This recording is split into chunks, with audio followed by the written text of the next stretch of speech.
So, number C, is it C? Yeah, C.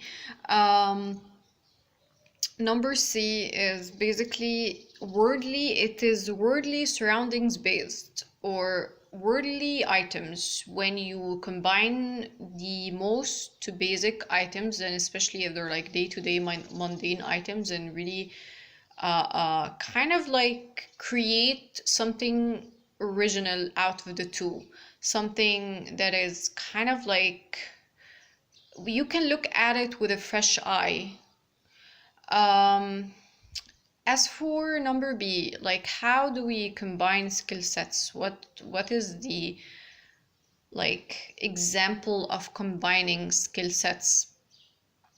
uh since we're talking about creative genius, Einstein, let's use Einstein for example. Einstein, there are like two misconceptions about him. One, he's a myopic, one-dimensional scientist man. He's all about the science. He works alone. He doesn't work on teams, which is not true. He did work with other people, and he collaborated with other people, and he really enjoyed those times, and he made outstanding work out of those times. This The second misconception is that he's all about the science and he doesn't really have any artistic bone in him, which is also not true. But this is like it has something to do with the foundation or the ill foundation, or like kind of like the prejudged ill foundation that we have, that like there are scientist people and there are artistic people, and they're like really divided and they go into different directions, which is not true.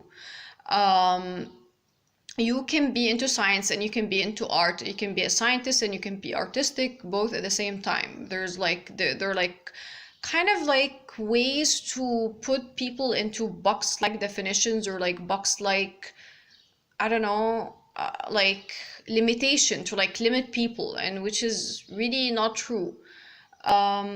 He Einstein used to play the violin, and he always talked about how it basically neuroscientifically altered his work and his brain. And I mean this in the literal sense. Musical training alters your neural pathways. It reopens and recreate new neural pathways. And this is how like you're going to find your other third work completely different because of your musical training. And it has something to do with something like kind of a branch in neuroscience that is called neuroplasticity. It's a new founded branch that has something to do with, we are basically in control of our minds. We can alter our neural pathways.